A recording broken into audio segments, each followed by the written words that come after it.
വയനാട്ടിലെ രാഹുൽ ഗാന്ധിയുടെ റാലിയിൽ പാർട്ടി പതാക ഒഴിവാക്കിയ സംഭവത്തിൽ പ്രതിസന്ധിയിലായിരിക്കുന്നു കോൺഗ്രസ്. സ്വന്തം പതാക പോലും ഉയർത്തിപ്പിടിക്കാൻ കഴിയാത്ത പാർട്ടിയാണ് കോൺഗ്രസ് എന്ന വിമർശനമാണ് മുഖ്യമന്ത്രി ഇന്ന് ഉയർത്തിയത്. ലീഗിനെ വേണം, പക്ഷേ പതാക വേണ്ട എന്നാണ് കോൺഗ്രസ് നിലപാടെന്നും മുഖ്യമന്ത്രി വിമർശിച്ചു. എന്നാൽ മുഖ്യമന്ത്രിയുടെ ഉപദേശം വേണ്ടെന്നായിരുന്നു കെ.സി. വേണുഗോപാലിന്റെ പ്രതികരണം. രാഹുൽ ഗാന്ധിയുടെ റോഡ് ഷോയുമായി ബന്ധപ്പെട്ടുണ്ടായ കൊടി വിവാദം കോൺഗ്രസിനെതിരായ വലിയ പ്രചാരണായുധമാക്കി മാറ്റുകയാണ് ബി.ജെ.പിയും ഇടത് കേന്ദ്രങ്ങളും. മുഖ്യമന്ത്രി തന്നെ ഇന്ന് വിമർശനവുമായി രംഗത്തെത്തിയിരിക്കുന്നു. ലീഗിന്റെ വോട്ട് വേണം, പക്ഷേ കൊടി വേണ്ട എന്ന നിലപാടിലേക്ക് കോൺഗ്രസ് അധപ്പതിച്ചിരിക്കുകയാണ്. അതോടൊപ്പം സ്വന്തം പാർട്ടിയുടെ പതാക ഉയർത്തിക്കാണിക്കാനുള്ള ആത്മവിശ്വാസം പോലും കോൺഗ്രസിന് നഷ്ടപ്പെട്ടിരിക്കുന്നുവെന്ന രൂക്ഷമായ വിമർശനമാണ് മുഖ്യമന്ത്രി പിണറായി വിജയൻ കോൺഗ്രസിനെതിരെ ഉന്നയിച്ചത്. സ്വന്തം പാർട്ടി പതാക ഉയർത്തിപ്പിടിക്കാൻ പോലും കഴിവില്ലാത്ത പാർട്ടിയായി കോൺഗ്രസ് മാറുന്നത് എന്തുകൊണ്ടാണ് എന്ന് സ്വാഭാവികമായ സംശയം എല്ലാവരിലുമുണ്ട്. സ്വന്തം പതാക പരസ്യമായി ഉയർത്തിക്കാട്ടാനുള്ള ആർജവം ഇല്ലാതായത് എന്തുകൊണ്ടാണ്? ഇത് ഒരുതരം ഭീരുത്വം. മുസ്ലിം ലീഗിന്റെ വോട്ട് വേണം, പതാക പാടില്ല എന്ന നിലപാട് എന്തുകൊണ്ടാണ് എടുക്കുന്നത്? ലീഗ് പതാക ലോകത്തെ കാണിക്കുന്നതിൽ നിന്ന് ഒളിച്ചോടാൻ സ്വന്തം കൊടിക്ക് പോലും ഐത്തം കൽപ്പിക്കുന്ന ദുരവസ്ഥയിലേക്ക് കോൺഗ്രസ് എന്തുകൊണ്ടാണ് താണുപോയത്? ഇന്നത്തെ കോൺഗ്രസ് നേതാക്കൾക്ക് ആ കൊടിയുടെ ചരിത്രം അറിയുമോ എന്ന് ഒരു സംശയം സ്വാഭാവികമായിട്ട് വരും. വിഷയത്തിൽ കൃത്യമായ രാഷ്ട്രീയ വിമർശനവുമായി ബി.ജെ.പിയും രംഗത്തെത്തിയിട്ടുണ്ട്. സംസ്ഥാനത്തിന് അകത്തും പുറത്തും വലിയ തരത്തിൽ കോൺഗ്രസിനെതിരായ വിമർശനമായി ഉയർത്തിക്കാണിക്കുന്ന തരത്തിലേക്ക് തന്നെയായിരിക്കും ബി.ജെ.പിയുടെയും പ്രചാരണ പരിപാടികൾ. നാമനിർദ്ദേശ പത്രിക കൊടുക്കാൻ പോകുമ്പോൾ തന്നെ ലീഗിന്റെ കൊടിയൊക്കെ ഒഴിവാക്കിയിട്ടാണ് പോകുന്നത്. തെരഞ്ഞെടുപ്പ് കഴിയുമ്പോഴേക്കും എന്താണ് സംഭവിക്കാൻ പോകുന്നത് എന്നുള്ള കാരണം രാഹുൽ ഗാന്ധിക്ക് ഇന്ത്യയിലെ മറ്റ് വോട്ടർമാരോട് ഞാൻ മുസ്ലിം ലീഗിനോടൊപ്പമാണ് മത്സരിക്കുന്നത്, ഞാൻ ജമാഅത്തെ ഇസ്ലാമിയോടൊപ്പമാണ് മത്സരിക്കുന്നത്, ഞാൻ പോപ്പുലർ ഫ്രണ്ടിനോടൊപ്പമാണ് മത്സരിക്കുന്നത് എന്ന് വ്യക്തമാക്കാൻ മടിയുണ്ട് എന്നുള്ളതാണ് അത് കാണിക്കുന്നത്. ലീഗ് എന്നും കോൺഗ്രസിന് ഒപ്പം നിൽക്കുന്ന, കോൺഗ്രസ് ചേർത്ത് നിർത്തിയിരിക്കുന്ന ഒരു രാഷ്ട്രീയ പ്രസ്ഥാനമാണ്. അതിനപ്പുറത്തേക്ക് ലീഗിനെ അകറ്റി നിർത്തുന്ന ഒന്നും കോൺഗ്രസിന്റെ ഭാഗത്തു നിന്ന് ഉണ്ടാകത്തില്ല എന്ന ജാഗ്രത തന്നെയാണ് നേതാക്കളുടെ എല്ലാവരുടെയും വിശദീകരണത്തിൽ നിന്നും ഉണ്ടായിക്കൊണ്ടിരിക്കുന്നത്. മുഖ്യമന്ത്രിയും ബി.ജെ.പിയും തമ്മിൽ വീണ്ടും ഒക്കച്ചങ്ങായിമാരായി മാറിയിരിക്കുക. വയനാട്ടിൽ രാഹുൽ ഗാന്ധി നോമിനേഷൻ കൊടുക്കാൻ വന്നപ്പോഴുണ്ടായ റോഡ് ഷോയിൽ പതാകയൊന്നും ഉണ്ടായിരുന്നില്ലെന്നാണ് ഇപ്പോൾ മുഖ്യമന്ത്രിയുടെ പരാതി.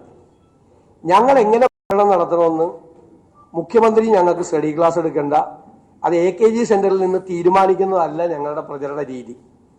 കഴിഞ്ഞ രാഹുൽ ഗാന്ധി വന്ന തെരഞ്ഞെടുപ്പിൽ ഈ പതാക വിവാദം ഉണ്ടാക്കിയത് ബി.ജെ.പിയാണ്. ഈ തെരഞ്ഞെടുപ്പിൽ അതേ പതാക വിവാദം ഉണ്ടാക്കുന്നത് മുഖ്യമന്ത്രി പിണറായി വിജയനാണ്. ബി.ജെ.പിയെ സന്തോഷിപ്പിക്കാൻ വേണ്ടിയിട്ടാണ് ഇദ്ദേഹം ഇത് ചെയ്യുന്നത്. ലീഗ് പ്രവർത്തകർക്കിടയിൽ ഇപ്പോഴുണ്ടായിരിക്കുന്ന ഈ അസ്വസ്ഥതകൾ അല്ലെങ്കിൽ ഇതുമായി ബന്ധപ്പെട്ട മറ്റ് കക്ഷികൾ ഇത് വലിയ തരത്തിൽ വിമർശനം ഉന്നയിക്കുന്ന തരത്തിലേക്ക് ഈ പ്രചാരണം ഏറ്റെടുത്തിരിക്കുന്ന ഒരു പശ്ചാത്തലത്തിൽ ലീഗ് പ്രവർത്തകർക്കിടയിൽ ആശയക്കുഴപ്പം സൃഷ്ടിക്കാതിരിക്കാൻ കരുതലോടെ മാത്രമേ കോൺഗ്രസ് നേതാക്കൾ വിഷയത്തിൽ പ്രതികരണം നടത്താവൂ എന്ന നിലപാടിൽ തന്നെയാണ് കോൺഗ്രസിന്റെ നേതൃത്വം മുഴുവൻ. ഡാൻ കുര്യന്റെ റിപ്പോർട്ടാണ് കണ്ടത്. എന്നാൽ ശക്തമായ ഭാഷയിൽ തന്നെ ഇതിനോട് പ്രതികരിച്ചിട്ടുണ്ട് ലീഗ് നേതൃത്വം.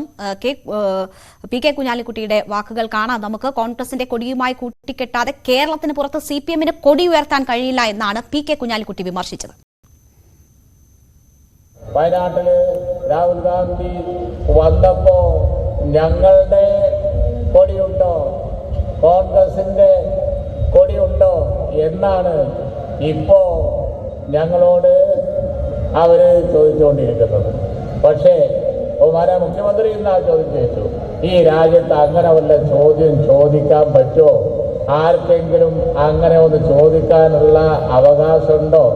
കാരണം CPM-ന് ഇടതുമുന്നണിക്ക് അവരുടെ കൊടി സ്വതന്ത്രമായി ഒന്ന് കൊണ്ടുപോയി കെട്ടാൻ തമിഴ്നാട്ടിൽ പറ്റുമോ, ബംഗാളിൽ പറ്റുമോ? കോൺഗ്രസിന് കൊടി കൂട്ടിക്കെട്ടിയാലല്ലാതെ അത് പൊങ്ങൂല. ഈ കേരളത്തിന്റെ അപ്പുറമുള്ള ഒരു സ്ഥലത്തും അതൊന്ന് പൊക്കാൻ കഴിയില്ല. രാഹുൽ ഗാന്ധി വന്നപ്പോൾ കൊടിയില്ല എന്ന് പറഞ്ഞാൽ അത് ഒരു പക്ഷേ നിങ്ങളോടൊക്കെ കാണിക്കുന്ന ഒരു വലിയ സൗഹൃദമാണ്. കാരണം എന്താണെന്ന് വെച്ചാൽ നിങ്ങളോടൊക്കെ കാണിക്കുന്ന ഒരു ഇളവാണ്. ഇടതുപക്ഷത്തിന്റെ ആരോപണങ്ങൾ പി കെ കുഞ്ഞാലിക്കുട്ടി പൂർണ്ണമായും തള്ളിക്കളയുമ്പോൾ രമേശ് ചെന്നിത്തല പറയുന്നത് നല്ല മറുപടി കൂടിയാണ് പറയുന്നത്. രാഷ്ട്രീയ പ്രാധാന്യമുള്ള കേരളത്തിന് പുറത്ത് എങ്ങനെയാണ് മത്സരിക്കുന്നത്? കോൺഗ്രസും CPM എല്ലാം ചേർന്നാണ് മത്സരിക്കുന്നത്. അപ്പോൾ അവിടെ കൊടി ഒരുമിച്ചല്ലേ കെട്ടുന്നത്. അപ്പോൾ അതിന് കുഴപ്പമില്ല. കേരളത്തിന് കൃത്യമായ മറുപടി തന്നെ ലീഗ് പറയുന്നുണ്ട്. പക്ഷേ രമേശ് ചെന്നിത്തല ഇക്കാര്യത്തിൽ പറയുന്നത് അത് പുതിയ പ്രചരണ രീതി എന്നതായിരുന്നു രമേശ് ചെന്നിത്തലയുടെ ആ വിഷയത്തിലുള്ള പ്രതികരണം. അതേസമയം ഇത് വലിയ വിഷയമായി തന്നെ BJP ഉയർത്തിക്കാട്ടുന്നുണ്ട്. പഴയ അമേഠി പോലെയാണ് ഇപ്പോഴത്തെ വയനാടെന്ന് NDA സ്ഥാനാർത്ഥി കെ സുരേന്ദ്രൻ പറഞ്ഞു. രാഹുൽ ഗാന്ധിയുടെ റോഡ് ഷോയിൽ മുസ്ലിം ലീഗിന്റെ അടക്കം കൊടികൾ ഉപയോഗിക്കാതിരുന്നത് രാഷ്ട്രീയ പാപ്പരത്തമാണ്. പോപ്പുലർ ഫ്രണ്ട് അടക്കമുള്ള ഇന്ത്യ വിരുദ്ധ ശക്തികളുമായാണ് കോൺഗ്രസിന്റെ കൂട്ടുകെട്ട്. ദേശീയ തലത്തിൽ തന്നെ ഇത് പ്രചാരണ വിഷയമാക്കുമെന്നും കെ സുരേന്ദ്രൻ ന്യൂസ് 18 പറഞ്ഞു. കഴിഞ്ഞ തവണ ലീഗിന്റെ കൊടി ഉയർത്തിയത് പ്രചാരണ വിഷയമാക്കി, ഇത്തവണ കൊടി ഉയർത്താത്തത് ഞങ്ങൾ പ്രചാരണ വിഷയമാക്കുന്നതാണ്. പിന്നെ അതിലൊരു പ്രധാനപ്പെട്ട വിഷയം ഈ കഴിഞ്ഞ തവണ കേരളത്തിൽ രാഹുൽ ഗാന്ധി വന്നു കഴിഞ്ഞപ്പോൾ വലിയ സ്വീകരണമാണ് നൽകിയത്. കോൺഗ്രസും ലീഗും എല്ലാം ചേർന്ന് അവർ കേരളത്തിൽ എനിക്കൊന്നൊരു സ്ഥാനാർത്ഥിക്ക് നൽകിയതിൽ ഏറ്റവും വലിയ സ്വീകരണം തന്നെയാണ്. രാഹുൽ ഗാന്ധിയെ പോലെ ഒരാൾ പ്രത്യേകിച്ച് അവിടെ വരുമ്പോൾ ലീഗിന്റെ കൂടി ഒരു ഉത്തരവാദിത്തമായി ദേശീയ നേതാവ് വരുന്നു, ഇന്ത്യയിൽ പ്രധാനമന്ത്രിയാവാൻ സാധ്യതയുള്ള ഒരാൾ വരുന്നു എന്നൊക്കെയുള്ള ഒരു വലിയ പ്രതീക്ഷയിൽ വലിയ സ്വീകരണം. അന്ന് ലീഗൊക്കെ വലിയ രീതിയിൽ കൊടിയൊക്കെ ഉപയോഗിച്ചുകൊണ്ടാണ്. പക്ഷേ ഇത് BJP ദേശീയ തലത്തിൽ ആകെ ഉപയോഗിച്ചത് ലീഗിന്റെ കൊടി എന്നുള്ളതല്ല. ഈ മുസ്ലിം ലീഗ് എന്ന് പറയുമ്പോൾ ഇന്ത്യയിലാകും ഏതോ ഒരു കേരളത്തിലെ പ്രധാനപ്പെട്ട രാഷ്ട്രീയ പാർട്ടിയാണെന്ന് അറിയുന്നവരൊന്നുമല്ല ഉത്തരേന്ത്യയിലെ. ഇത് പാകിസ്ഥാൻ ആണ്. പക്ഷെ പറഞ്ഞിട്ട് കാര്യമില്ല. പാകിസ്ഥാന്റെ കൊടി എന്ന മട്ടിലാണ് ഔദ്യോഗികമായി ലീഗിന്റെ കൊടിയെന്ന് BJP നേതാക്കൾ പറയുന്നു. പക്ഷേ BJPയുടെ മറ്റ് ഹാൻഡിലുകളെല്ലാം ഉപയോഗിച്ചത് പാകിസ്ഥാന്റെ കൊടി ഉപയോഗിച്ചുകൊണ്ടാണ് ഇവിടെ നടത്തിയത്. അപ്പൊ അത്തരം ഒരു പ്രചരണം സ്വാഭാവികമായും ഉത്തരേന്ത്യയിലേക്ക് വരുമ്പോൾ ഉത്തരേന്ത്യയിൽ അത് വലിയ തോതിൽ കോൺഗ്രസിന് വിരുദ്ധമായി അല്ലെങ്കിൽ കോൺഗ്രസിനെതിരായി വരാൻ സാധ്യതയുണ്ട്. രാഹുൽ ഗാന്ധി ഏതോ ഒരു ൊന്നും ഇല്ലാത്തൊരു സ്ഥലത്ത് പല ഉത്തരേന്ത്യയിൽ BJP വ്യാപകമായി പ്രചരിപ്പിച്ച അങ്ങനെയാണ്. വയനാട് എന്ന് പറയുന്നത് ഒരു മുസ്ലിം ഭൂരിപക്ഷ സ്ഥലമാണ്, അതൊരു പാകിസ്ഥാൻ പോലത്തെ ഒരു സ്ഥലമാണ്. ആ ഒരു സ്ഥലത്താണ് രാഹുൽ ഗാന്ധി പോയി മത്സരിക്കുന്നത്. ഹിന്ദുക്കളുള്ള സ്ഥലത്ത് ഒന്നും മത്സരിക്കാൻ ഭയമാണ്. അങ്ങനെ ഒരു പ്രചരണം അന്ന് നടത്തി പ്രചരിപ്പിച്ച് വിജയിപ്പിക്കുന്നതിൽ BJP 100% വിജയിച്ചു. പക്ഷേ അത് മനസ്സിലാക്കി അങ്ങനെ വേണ്ട, അതിനൊരു അവസരം ഞങ്ങളായി വെച്ചു കൊടുക്കണ്ട എന്ന് മുൻകാല അനുഭവത്തിന്റെ പശ്ചാത്തലത്തിൽ UDF ഇത്തവണ ഒരു തീരുമാനമെടുത്തതിൽ തെറ്റ് പറയാനുണ്ടോ? ഞാൻ അതിനെ കാണുന്നത് UDFന്റെ വളരെ ബുദ്ധിപരമായ തന്ത്രപരമായ തീരുമാനം എന്ന് തന്നെയാണ്. ചില ഉത്തരേന്ത്യയെ സംബന്ധിച്ച് ഉത്തരേന്ത്യയിലേക്ക് പോയിട്ട് ഞങ്ങൾക്ക് ഇത് കേരളത്തിൽ മത്സരിക്കുന്നത് ലീഗാണ്, ലീഗ് കേരളത്തിൽ ഒരു മതേതര പാർട്ടിയെ അംഗീകരിക്കുന്നതാണ്, അത് എല്ലാവരുടെയും കൂടെ നിൽക്കുന്നതാണ്, രണ്ട് മുന്നണിയുടെയും ഭാഗമായിട്ടൊക്കെ നിന്നിട്ടുണ്ട്. അത്തരം രാഷ്ട്രീയമൊന്നും പറയാൻ കഴിയില്ല. അത്തരം ഒരു സ്ഥലത്ത് ഈ രാഹുൽ ഗാന്ധി വരുന്നതിന്റെ പടം ഉത്തരേന്ത്യയിൽ നിന്ന് വന്ന പ്രധാനമായും BJP അവിടെ പടം എടുക്കാൻ ഉദ്ദേശിക്കുന്നതിന് രാഹുൽ ഗാന്ധി പച്ചക്കൊടിക്ക് നടുക്ക് നിൽക്കുന്ന ഒരു പടം എടുക്കുക, അങ്ങനെ ഒരു ചിത്രം, ആ ചിത്രം പ്രചരിപ്പിക്കുക എന്ന് തന്നെയായിരിക്കും ഉദ്ദേശിച്ചത്. അതിന്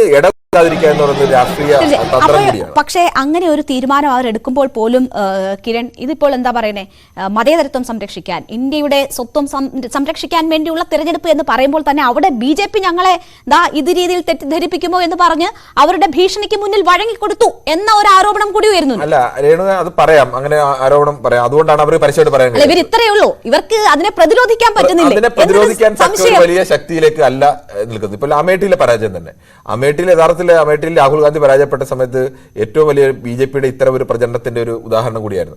അമേഠിയിൽ എല്ലാ വികസന പദ്ധതികളിനടുത്തെല്ലാം BJP ഫ്ലെക്സ് ബോർഡ് വെക്കും. ഫ്ലെക്സ് ബോർഡ് വെച്ചിട്ട് മുഴുവൻ സ്ഥലത്തും ഇത് കേന്ദ്ര സർക്കാർ തന്ന പദ്ധതിയാണ്, ഇത് സ്മൃതി ഇറാനി തന്ന, അപ്പൊ എല്ലായിടത്തും ഫ്ലെക്സ് ബോർഡ്. രാഹുൽ ഗാന്ധി വെച്ച സ്ഥലത്തും അല്ലാത്ത സ്ഥലത്തും എല്ലാം ഫ്ലെക്സ് ബോർഡുകൾ വന്നത്.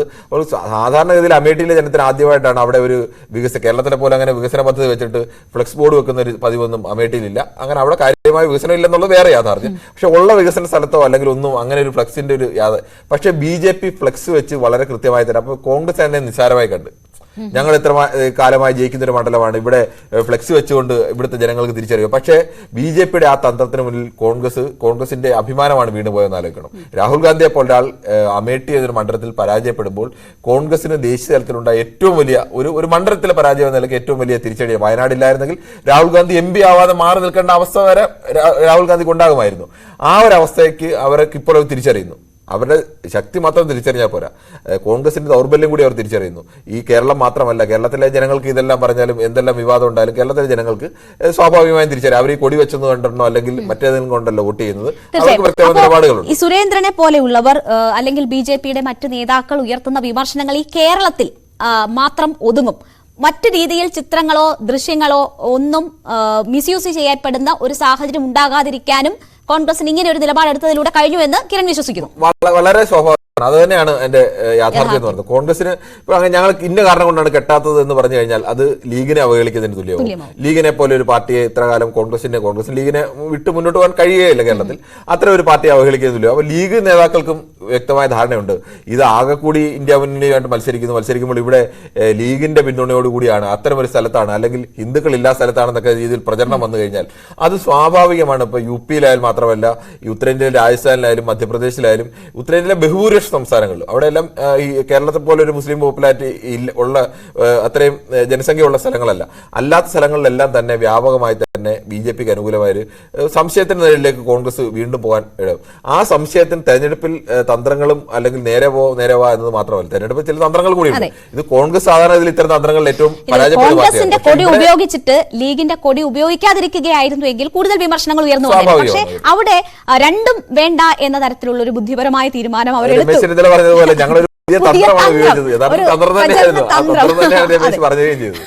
അതാണ് അവർ പരീക്ഷിച്ചത്. പക്ഷേ എനിക്ക് കിരൺ ഇവിടെ നമ്മുടെ കേരളത്തിലെ തെരഞ്ഞെടുപ്പ് പ്രചരണ രംഗം കാണുമ്പോൾ നേരത്തെയും ഒരുമിച്ചിരുന്ന് കേരളത്തിൽ LDF UDF തമ്മിൽ ഏറ്റുമുട്ടിയിട്ടുണ്ട്. പക്ഷെ അപ്പോഴൊന്നും ഇല്ലാത്ത തരത്തിലുള്ള ഒരു വൈരനിര്യാതന ബുദ്ധിയോട് കൂടിയുള്ള ഏറ്റുമുട്ടലിലേക്ക് സംസ്ഥാനത്തെ എങ്കിലും അതിലും കുറച്ചുകൂടി കടുത്തിട്ടുണ്ടോ ഇത്തവണ തോന്നുന്നു. കാരണം BJP ഉയർത്തുന്ന മുദ്രാവാക്യം അല്ലെങ്കിൽ അവർ ചൂണ്ടിക്കാട്ടുന്ന കാര്യങ്ങൾ ഏറ്റെടുത്തുകൊണ്ട് CPM-ഉം LDF-ഉം മൊത്തത്തിൽ വരുന്നു എന്ന ഒരു സാഹചര്യം ഇല്ല. അങ്ങനെ മാത്രം പറയാൻ കഴിയില്ല. കേരളത്തെ സംബന്ധിച്ചിടത്തോളം കേരളത്തിൽ LDF ആയാലും UDF ആയാലും രണ്ട് കൂട്ടർ നോക്കുന്നത് BJP വിരുദ്ധരായ ആളുകൾ. അത് മുസ്ലിം വിഭാഗത്തിൽപ്പെടുന്നു അല്ലെങ്കിൽ ക്രിസ്ത്യൻ വിഭാഗത്തിൽപ്പെടുന്നു മാത്രമല്ല, ഹിന്ദു വിഭാഗത്തിൽ കേരളത്തിലെ ഏറ്റവും വലിയ അങ്ങനെ ഒരു മതം എന്ന് നോക്കിയാൽ ഹിന്ദു വിഭാഗമുണ്ട്. അപ്പൊ ഈ 50% മേളിൽ വരുന്നൊരു വിഭാഗം, ആ വിഭാഗത്തിലും വലിയൊരു ശതമാനം ആളുകൾ BJP വിരുദ്ധരായ ആളുകളുണ്ട്. അപ്പോൾ BJP വിരുദ്ധ വോട്ടുകൾ ആർക്കാണ് ഇപ്പം നരേന്ദ്രമോദി പ്രധാനമന്ത്രി ആവരുത് എന്ന് ആഗ്രഹിക്കുന്ന ആളുകളുടെ വോട്ട് ഏത് മുന്നണിക്കാണ് കൂടുതൽ ലഭിക്കുന്നത് ആ മുന്നണിക്കാവും സ്വാഭാവികമായും ജയം ഉണ്ടാകുക. അപ്പോൾ ആ ജയം ഉണ്ടാകുന്ന സമയത്ത് അവർക്ക് മറ്റ് മുന്നണി എതിർ മുന്നണി ഇപ്പൊ ഈ ലീഗിന്റെ ഈ വിഷയം ഉയർത്തിയപ്പോൾ ഇത് കേരളത്തിൽ CPM-ന് അറിയാൻ കഴിയാത്തല്ല. പക്ഷെ ഇങ്ങനെ വിഷയം ഉയർത്തുമ്പോൾ ലീഗ് അണികൾക്ക് പെട്ടെന്ന് കുറച്ചു പേർക്കെങ്കിലും ഞങ്ങളെ അവഹേളിച്ചോ അങ്ങനെ ഒരു തോന്നൽ ഉണ്ടായി കഴിഞ്ഞാൽ കുറച്ച് വോട്ടെങ്കിലും മാറുന്നെങ്കിൽ മാറട്ടെ, അല്ലെങ്കിൽ കോൺഗ്രസ് ഈ വിഷയത്തിലേക്ക് 2-3 ദിവസം തളച്ചിടാൻ പറ്റുന്നു, SDP-യുടെ സ്ഥാനം വരുന്നു, അപ്പോൾ സ്വാഭാവികമായും കോൺഗ്രസ് പ്രതിരോധത്തിലാവുന്നു. അപ്പോൾ വീണ്ടും കോൺഗ്രസിനെ പ്രതിരോധത്തിലാക്കാൻ കഴിയുന്നൊരു വിഷയം വരുന്നു. തുടർച്ച ഇലക്ഷനിൽ ആരാണോ ആദ്യം വിഷയങ്ങൾ ഉന്നയിക്കുന്നത്, ആരാണോ ആക്രമണം അഴിച്ചുവിടുന്നത്, അവർക്ക് എപ്പോഴും ഒരു എഡ്ജ് ഉണ്ട്. ആ എഡ്ജ് ഇപ്പോൾ കേരളത്തിൽ ലഭിക്കുന്നത് LDF ആണ്. LDF ഈ രണ്ട് വിഷയവും വളരെ കൃത്യമായി തന്നെ ഉപയോഗിക്കുകയും ചെയ്തിട്ടുണ്ട്. എന്തായാലും അതിൽ അവരുടെ പുതിയ തെരഞ്ഞെടുപ്പ് പ്രചരണ തന്ത്രം എന്ന് പറഞ്ഞുകൊണ്ട് അതിനെ തളച്ചിടാൻ ശ്രമിക്കുന്നു. ഒപ്പം തന്നെ ശക്തമായ ഭാഷയിൽ ലീഗ് ഉൾപ്പെടെ മറുപടി നൽകിക്കൊണ്ട് ഇടതുപക്ഷത്തിന്റെ ഈ പ്രചരണം തകർക്കാനാണ് അല്ലെങ്കിൽ ഈ ആരോപണങ്ങൾ തകർക്കാനാണ് അവർ ശ്രമിച്ചുകൊണ്ടിരിക്കുന്നത്. ദേശീയ തലത്തിൽ എന്തായാലും ഈ സ്ട്രാറ്റജി UDF കോൺഗ്രസിനെ സംബന്ധിച്ച് നല്ലതാണ് എന്ന അഭിപ്രായമാണ് കിരൺ ബാബു മുന്നോട്ട് വെക്കുന്നത്. നമുക്ക്